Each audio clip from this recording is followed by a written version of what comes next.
कि हमारी पार्टी तो ये चाहती है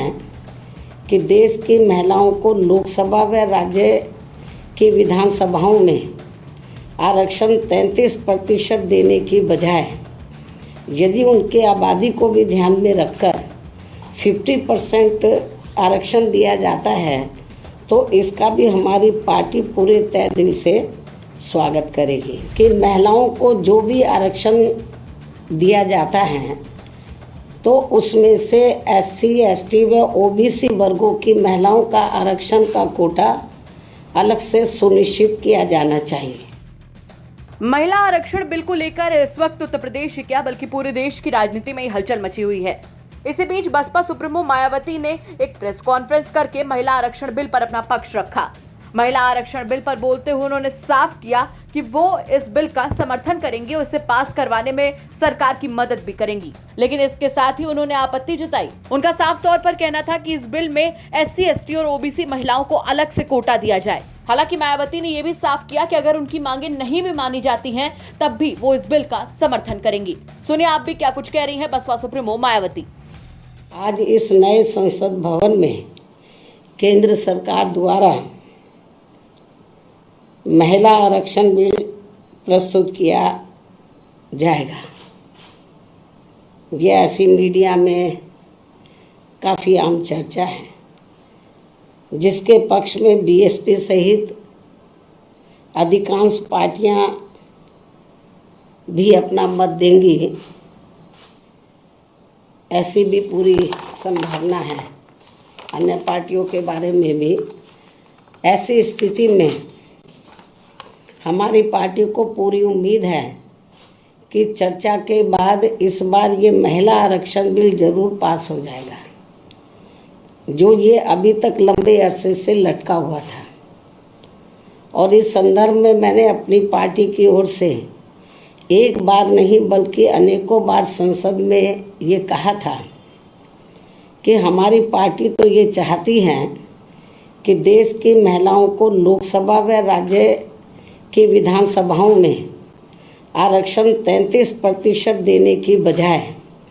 यदि उनके आबादी को भी ध्यान में रखकर 50% आरक्षण दिया जाता है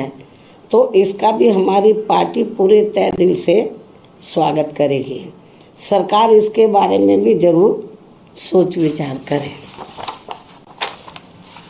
लेकिन इसके साथ साथ ये भी कहा था कि महिलाओं को जो भी आरक्षण दिया जाता है तो उसमें से SC, ST व OBC वर्गों की महिलाओं का आरक्षण का कोटा अलग से सुनिश्चित किया जाना चाहिए। अर्थात इन्हें यानी कि SC व ST को अब तक मिल रहे कोटे में शामिल ना किया जाए, क्योंकि बात ये चल रही है कि जो पहले से SC, ST को आरक्षण मिला हुआ है लोकसभा व विधानसभा में, जो भी इनको आरक्षण है तो उसमें से इनको कोटा दिया जाए। तो इसके पक्षधर नहीं है हमारी पार्टी की। महिलाओं को उसके SC, ST को जो रिजर्वेशन मिल रहा है लोकसभा और राज्य विधानसभाओं में, उसमें से इनको दिया जाए, ये ठीक नहीं है। उनका बना रहे, जो अब 33% दिया जा रहा उसमें से इनकी व्यवस्था होनी चाहिए। अर्थात वरना इन वर्गों के साथ काफ़ी नाइंसाफ़ी होगी। और यदि ऐसा नहीं किया जाता है तो फिर इन सभी वर्गों की पिछड़ी महिलाओं को यहाँ सामान्य सीटों पर जल्दी से मौका नहीं मिल पाएगा, क्योंकि यहाँ जातिवादी पार्टियाँ शुरू से ही इन वर्गों को किसी भी क्षेत्र में आगे बढ़ते हुए देखना नहीं चाहती हैं। जबकि भारतीय संविधान के मूल निर्माता परम पूज्य बाबा साहब डॉक्टर भीमराव अंबेडकर ने इन वर्गों के पिछड़ेपन को दूर करने व इन्हें स्वाभिमान की जिंदगी बसर करने के लिए इन्हें सरकारी नौकरियों व राजनीति आदि में अलग से इसलिए आरक्षण देने की व्यवस्था की थी, क्योंकि इन वर्गों के लोग यहाँ सदियों से जातिवादी व्यवस्था के तहत शैक्षणिक, आर्थिक व सामाजिक क्षेत्र में काफ़ी ज़्यादा पिछड़े हुए थे, जो अभी भी पिछड़े हुए हैं। ऐसी स्थिति में हमारी पार्टी ये चाहती है कि इन वर्गों की महिलाओं को आज पेश किए जाने वाले महिला आरक्षण बिल में इनके लिए अलग से आरक्षण की व्यवस्था जरूर की जानी चाहिए।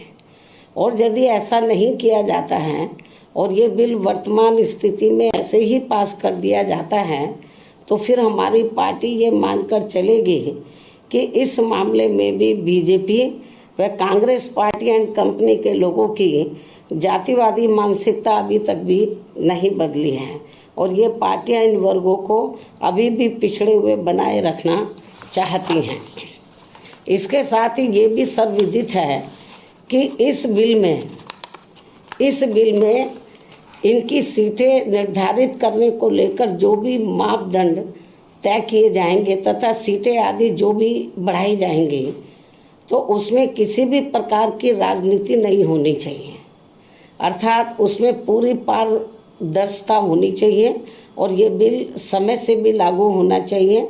बीएसपी की ये पुरजोर मांग व सलाह भी है। इसके साथ ही हमारी पार्टी यहाँ ये भी कहना चाहती है कि यदि आज आ रहे महिला आरक्षण बिल में हमारी पार्टी की इन मांगों पर अमल नहीं किया जाता है तो भी ऐसी स्थिति में हमारी पार्टी आज संसद में प्रस्तुत किए जाने वाले महिला आरक्षण बिल को फिर भी इसे समर्थन देगी व पास कराने में पूरी मदद करेगी, क्योंकि यहाँ सभी जाति व धर्मों की महिलाओं को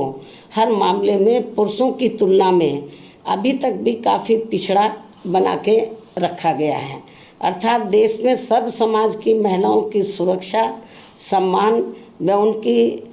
उनकी हालत में जरूरी सुधार लाने को लेकर बातें तो बहुत की जाती हैं, किंतु उन पर पूरी ईमानदारी व साफ नीयत से अमल करने की बजाय उनकी घोर अनदेखी करना तथा उन पर उसी आधे अधूरे मन से काम किया जाता है जैसा कि संविधान के मानवीय एवं कल्याणकारी उद्देश्यों के साथ ही पहले एससी व एसटी और अब ओबीसी समाज के आरक्षण को निष्क्रिय व निष्प्रभावी बनाने का खिलवाड़ लगातार किया जा रहा है और इन मामलों में कोई भी पार्टी किसी से कम नहीं है, बल्कि कोई पार्टी थोड़ा कम है तो कोई ज़्यादा है। अब मैं अंत में वर्तमान केंद्र की सरकार द्वारा आज लाए जा रहे महिला आरक्षण बिल का समर्थन करते हुए अपनी बात यही समाप्त करती हूँ। धन्यवाद। फिलहाल बसपा सुप्रीमो मायावती ने साफ कर दिया है कि वो महिला आरक्षण बिल का समर्थन जरूर करेंगी, चाहे उनकी मांग मानी जाए या ना मानी जाए। लेकिन इसी के साथ उन्होंने ये भी कह दिया कि अगर उनकी पार्टी की मांग नहीं मानी जाती है तो वो ये समझ लेंगी कि बीजेपी और कांग्रेस सभी एक ही विचारधारा के लोग हैं। ब्यूरो रिपोर्ट, यूपी तक।